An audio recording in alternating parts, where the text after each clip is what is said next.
Okay, so hi everyone. We are Buckeye Solar with the Ohio State University, and we are excited to present our Solar Plus Solar's proposal, Pacific Northwest National Laboratory. We will start with introductions of our team members, followed by explanations of the system design, battery system, finance, and development plan. Unfortunately, only 4 of our team members were able to make it today, so I'll start by introducing those who are not present. Sylvia Cressman, who's our head of finance, is graduating 4th year in mechanical engineering. On our development team, we have Annie Watzko, who's graduating 5th year environmental science major, and Rita Kret, who's a 1st year major in chemical engineering. And then presenting today, along with myself, we have Kevin, Ben, and Abby. Hi everyone, my name is Kevin Fillingham. I'm a 3rd year electrical engineering student, and I was part of the conceptual design team.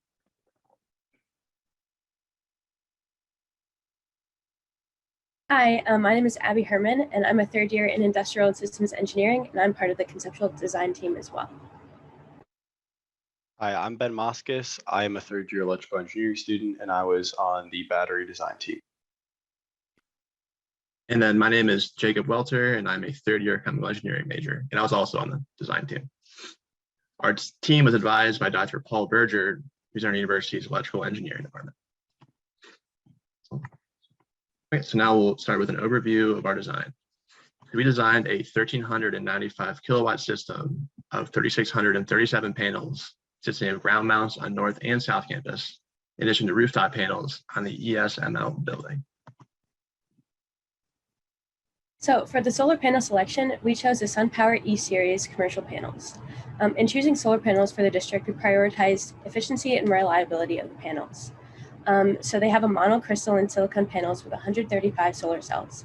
And typically monocrystalline panels have a higher efficiency because a single crystal allows for more room for the electrons to move and generate the electricity. And specifically the SunPower E-Series uses the SunPower's Maxion solar cell. And these cells provide a smooth, sleek look that increases efficiency through eliminating the metal grid lines between the cells by adding more surface area to the cell. The Maxion solar cells also add a solid metal backing with thick connectors to increase the durability and reliability of the cell. With the monocrystalline panels and the added area from the solar cells, SunPower E-Series panels have an efficiency of about 20%, which is one of the highest efficiencies on the market. And because the Pacific Northwest is known for having the cloudier climate, it was of high importance to have efficient panels to maximize the energy produced.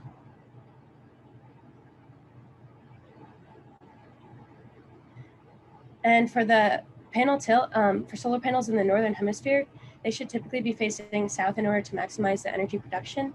And the tilt of the solar panels is highly dependent on the latitude of the area. So for Richland, Washington, it's at a latitude of 46 degrees north, meaning that the optimal tilt should be at about 38 degrees. And since we chose for the panels to stay in a fixed position, keeping them at a 38-degree tilt will maximize the yearly energy production for the panels.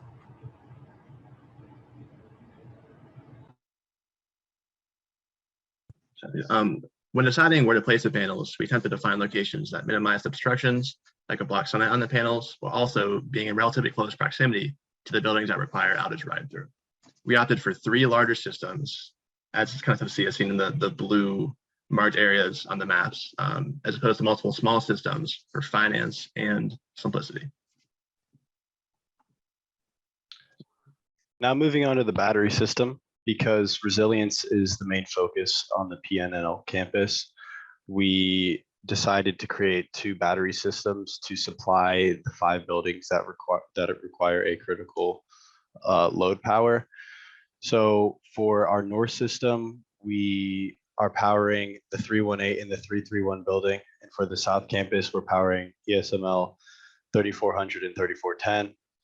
We decided using REOPT that the most cost-effective solution would be a 599 kilowatt battery for the north campus and a 10,285 kilowatt hour battery capacity.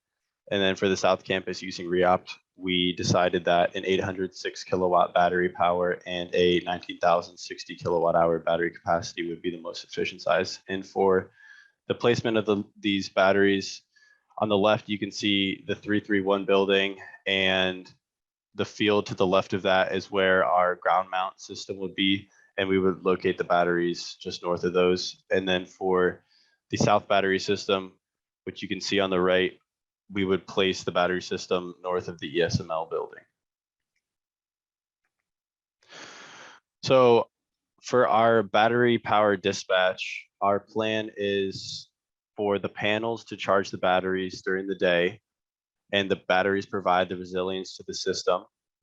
While the batteries are fully charged, the batteries will supply the load to the buildings during the nighttime, but they will never discharge below the required critical load values. And then once the sun rises again, the panels will then recharge the batteries.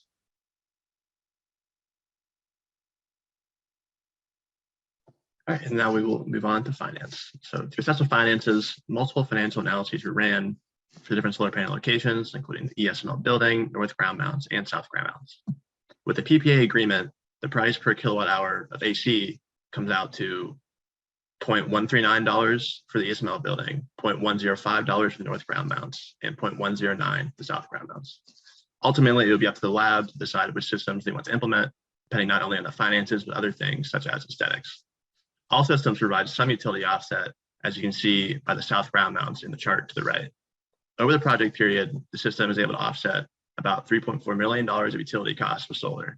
However, even with offsets, the solar system was not able to compete with the laboratory's low current utility rate of $0.0428 per kilowatt hour. However, investing in such solar will allow the campus resiliency, as was previously discussed in the battery section, and will also help the laboratory align with their sustainability goals.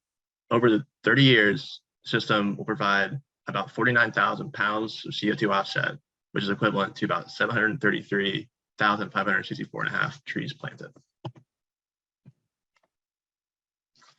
As a developer, the finances also provide some favorable results. From this project, there's an expected internal rate of return of 7.5% with a net present value of $0. Through a PPA agreement, the developer can expect a positive return at the end of 20 years, as illustrated in the charts for each of the three systems. The south ground mounts and north ground mounts provide quicker profits with positive cash flow by year 8. While the ESML building provides positive cash flow by year 12. As a result, no matter what system laboratory chooses to invest in, the developer can expect positive returns, showcasing the benefits of this system for both sides of the agreement. Before we could start designing our system, we had to take a few things into account. The Pacific Northwest National Laboratory is classified as a business research park, meaning that there are some restrictions on where we could place our solar panels. So panels on the roofs cannot extend more than 5 feet over the tallest point, and you cannot place them near roads where they can reflect into oncoming drivers' eyes. You don't want crashes, you don't want distracted drivers. So ground mounts with sandy soil also require deeper posts, so we had to take that into consideration when starting construction or designing them in the first place. And there are a few applications that you have to go through too. Electrical generating systems need applications in order to be installed. And then combining these with the city building permits would allow us to start construction in a timely manner and get the project going.